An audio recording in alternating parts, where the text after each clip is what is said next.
हमारा आज का टॉपिक है विद्युत परिपथ आरेख।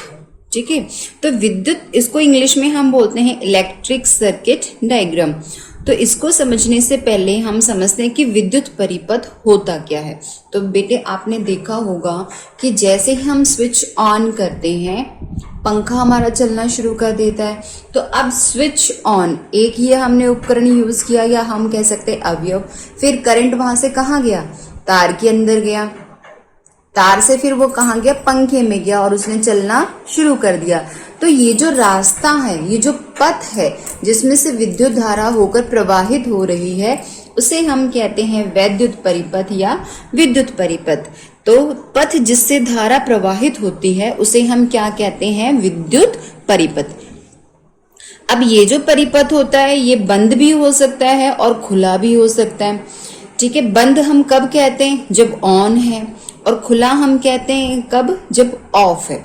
तो जो बंद परिपथ होता है, ऑन की सिचुएशन में क्या होता है? विद्युत धारा का सतत प्रवाह होता है, बीच में कोई टूटा हुआ उपकरण नहीं है, तो कंटिन्यूअसली लगातार उसमें से विद्युत धारा प्रवाहित होती है और ऐसे सिचुएशन को हम बोलते हैं बंद। तो इसको हम बोलेंगे बंद विद्युत परिपथ, यानी कि जब ऑन होता है। और खुला कब होता है? जब ऑफ। इसमें क्या होता है? यदि परिपथ कहीं से टूट जाए, बीच में से कोई तार टूट गई या हमने स्विच को जब हम ऑफ कर देते हैं तो कनेक्शन जो वो बंद हो जाता है। ठीक है, तो वो सिचुएशन होती है ऑफ। इसको हम बोलते हैं खुला परिपथ। खुला परिपथ होने की वजह से विद्युत धारा में से लगातार, विद्युत परिपथ में से लगातार विद्युत धारा नहीं बहती, जिसकी वजह से सिचुएशन कैसी हो जाती है? ऑफ हो जाती है। ठीक है, अब हम समझते हैं कि परिपथ आरेख क्या होता है। मान लो अगर हमें इसी परिपथ को चित्र की सहायता से दर्शाना है कि हमने एक स्विच ऑन किया, स्विच लिया, हमारे परिपथ में क्या है? स्विच है, तार है और बल्ब है। अगर मैं इसी को उससे जोड़ूंगी, अगर हम इसका डायग्राम बनाए तो बहुत ही कॉम्प्लिकेटेड हो जाएगा। बल्ब बनाना पड़ेगा, तार बनाने पड़ेंगे, स्विच की ड्राइंग बनानी पड़ेगी, और ज्यादा उपकरण अगर हम लगा लें, एमीटर वोल्ट मीटर लगा ले, तो उनका भी डायग्राम बनाना पड़ेगा। तो बहुत ही कॉम्प्लिकेटेड डायग्राम वो हो जाएगा। तो हम क्या करते हैं, इन परिपथ में जो भी अवयव यूज होते हैं उनके हमने कुछ प्रतीक बना लिए, कुछ सिंबल्स हमने बना लिए हैं।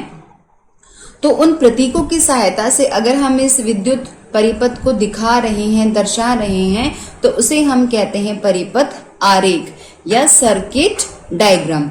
ठीक है, तो परिपथ जो अवयवों के प्रतीकों की सहायता से सूचित करता है कि विभिन्न अवयव को किस प्रकार जोड़ा गया है। यहाँ पे क्या बता रहा है वो, कि अवयव जो हैं वो कैसे जुड़े हैं और किसकी सहायता से? प्रतीकों की सहायता से, सिंबल्स की सहायता से दर्शाता है, उसे हम कहते हैं परिपथ आरेख। तो इसके लिए हमें उन सिंबल्स को समझना पड़ेगा। तो ये आपके एनसीईआरटी की बुक में दिया हुआ है, हम एक बार ये सिंबल्स देख लेते हैं। आप देखोगे विद्युत परिपथ में सामान्यतः उपयोग होने वाले कुछ अवयवों के प्रतीक। तो सबसे पहले लिया विद्युत सेल। सेल आप सभी ने देखा होगा, टॉर्च में हम यूज करते हैं, रिमोट में भी हम यूज करते हैं। ठीक है, तो वो जो सेल है उसको हम कैसे दिखाते हैं? यहाँ पे हमने एक लाइन, ये तार है कनेक्शन के लिए, ये सेल है। एक बड़ी डंडी इसमें है और एक छोटी लाइन है। ठीक है, एक बड़ी लाइन है और एक छोटी लाइन है। बड़ी लाइन पे हम प्लस का निशान बनाएंगे, ये धन सिरा कहलाएगा या धन टर्मिनल, और छोटी लाइन पे हम माइनस।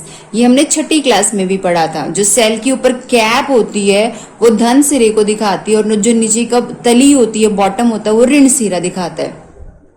तो इसको दर्शाने के लिए हम एक बड़ी लाइन एक छोटी लाइन का यूज करते हैं। बीच में इनको हमने आपस में जोड़ा हुआ नहीं है, बीच में गैप है। आई होप ये क्लियर हो गया होगा। उसके बाद है बैटरी। बैटरी कैसे बनती है? सेलों को आपस में जोड़कर, सेलों के संयोजन को हम कहते हैं बैटरी, जिसमें दो या दो से अधिक सेल होते हैं। तो आप देखोगे ये जो बैटरी है, इसमें यहाँ पर एक सेल है, इसकी बड़ी लाइन छोटी लाइन, इस सेल से फिर एक और दूसरे सेल को जोड़ा, फिर इस सेल से एक तीसरे सेल को जोड़ा। तो अब हमें हर सेल पे plus minus plus minus plus minus लिखने की जरूरत नहीं है। हम एक साइड में प्लस लिख देते हैं और जहां पे ये एंड हो रहा है वहां पे माइनस लिख देते हैं। तो आप देखोगे इसमें 3 सेल जुड़े हुए हैं। इन सेलों के संयोजन को हम बैटरी कहते हैं। हो सकता है किसी में 2 हो या किसी में 4 हो। ठीक है, नेक्स्ट आ जाता है खुली, प्लग, कुंजी या स्विच। ठीक है, स्विच जो होता है उसको हम हिंदी में प्लग कुंजी कहते हैं। खुली, अभी हमने पढ़ा था खुला परिपथ क्या होगा, ऑफ की सिचुएशन। ठीक है, ऑफ होगा यानी उसमें से करंट फ्लो नहीं हो रहा है। तो इसको हम कैसे बनाएंगे, ब्रैकेट जिसके बीच में कोई निशान नहीं है, वो खाली है, और ये लाइंस हमने ड्रॉ कर दी हैं। आपने छोटी क्लासेस में स्विच को जो है वो किस तरीके से देखो निरूपित किया था। हमने छठी क्लास में जब पढ़ा था तो हमने क्या किया था, एक लाइन ऐसी लेते थे और फिर यहाँ पर और एक लाइन ऐसी।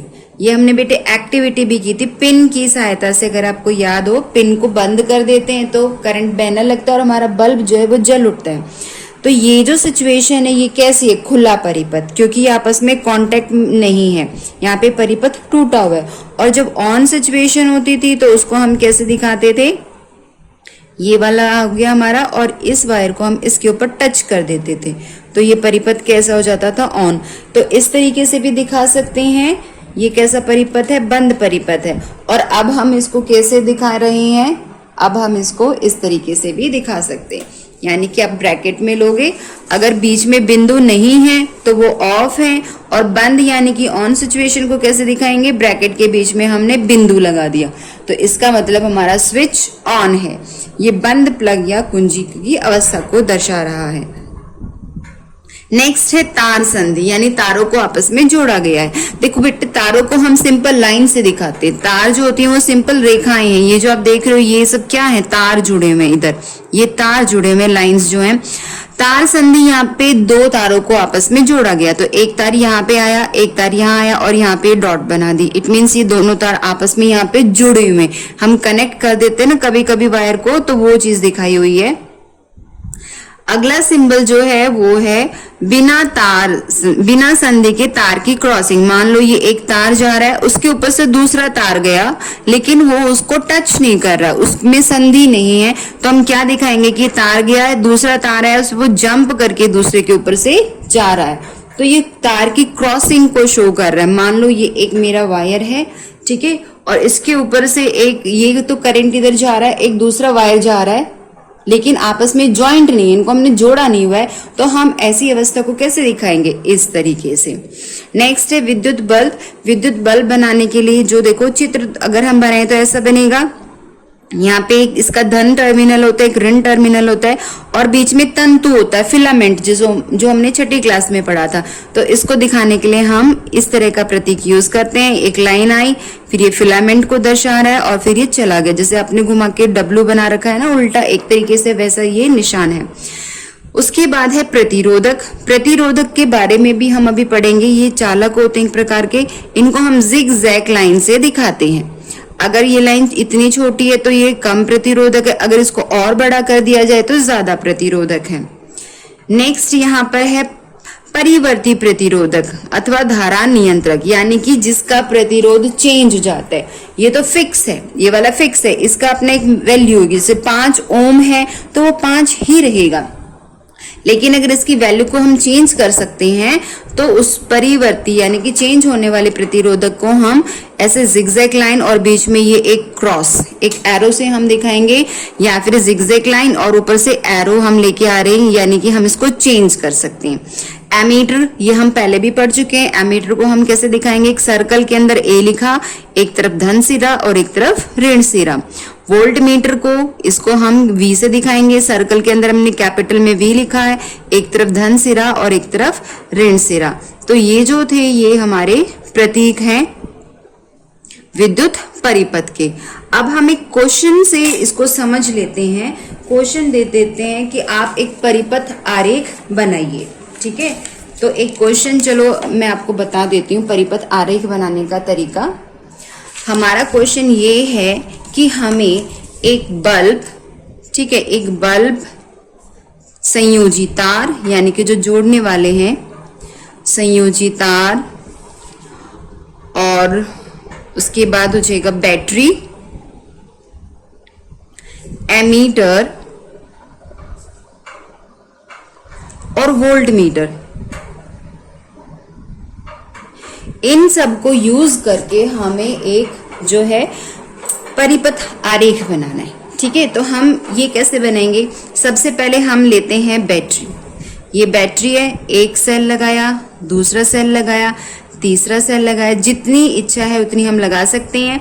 एक तरफ हमने धन निशान बनाया, बड़ी लाइन जिस तरफ है, एक तरफ हमने ऋण निशान। तो हमने एक चीज को सेट कर दिया, बैटरी। अब बैटरी से तार निकल रही हैं, ये जो तार निकल के जाएंगी इनसे हमने अटैच करना है एमीटर को, वोल्ट मीटर को और बल्ब को। तो हमने पढ़ा था एमीटर जो है वो कैसे जुड़ता है, श्रेणी क्रम में। तो इस वाले तार में, इस परिपथ में कहीं भी आप जोड़ लो। तो इसको मैंने यहाँ पे जोड़ लिया एमीटर को। अब ये ध्यान रखना है, बैटरी का धन सिरा इस तरफ है तो एमीटर का धन सिरा भी इधर होएगा, और बैटरी का ऋण सिरा जो है वो राइट साइड में है तो इसका भी ऋण सिरा जो राइट साइड में होएगा। फिर आ गया बल्ब। अब हम यहाँ पे बल्ब को जोड़ देंगे। बल्ब का प्रतीक क्या था, इस तरीके का, ठीक है। और उसके बाद हमने इस तार को यहाँ पे जोड़ दिया। तो हमने बल्ब जोड़ लिया, संयोजी तार हो गए, बैटरी हो गई, एमीटर हो गया। अब बचा वोल्ट मीटर। देखो ये भी हमने पढ़ा था, एमीटर तो जुड़ता है श्रेणी क्रम में यानी इस परिपथ में कहीं भी, लेकिन वोल्ट मीटर कहाँ जुड़ता है, पार्श्व क्रम में। तो वो पार्श्व क्रम हम इस बल्ब के यहाँ पे साइड में लगाएंगे या कहीं पे भी। अगर हमें बल्ब का निकालना है तो यहाँ पे। तो ये मेरा एक पॉइंट हो गया ए और एक ये पॉइंट हो गया बी। इसके पार्श्व क्रम में हम वोल्ट मीटर को जोड़ेंगे साइड में, पैरेलल में। तो ये साइड में जुड़ता है, पार्श्व मीन्स होती है साइड में। अब इसमें भी क्या करना है, जिस तरफ बैटरी का धन सिरा है उस तरफ वोल्ट मीटर का धन सिरा होगा, जिस तरफ बैटरी का ऋण सिरा है उस तरफ वोल्ट मीटर का ऋण सिरा होगा।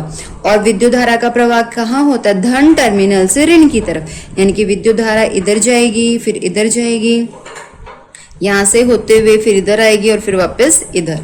ये वैद्युत विभवांतर यहाँ पे मेंटेन करेगा। तो इस तरीके से हम विद्युत परिपथ आरेख बनाते हैं। आई होप ये आपको क्लियर हो गया होगा।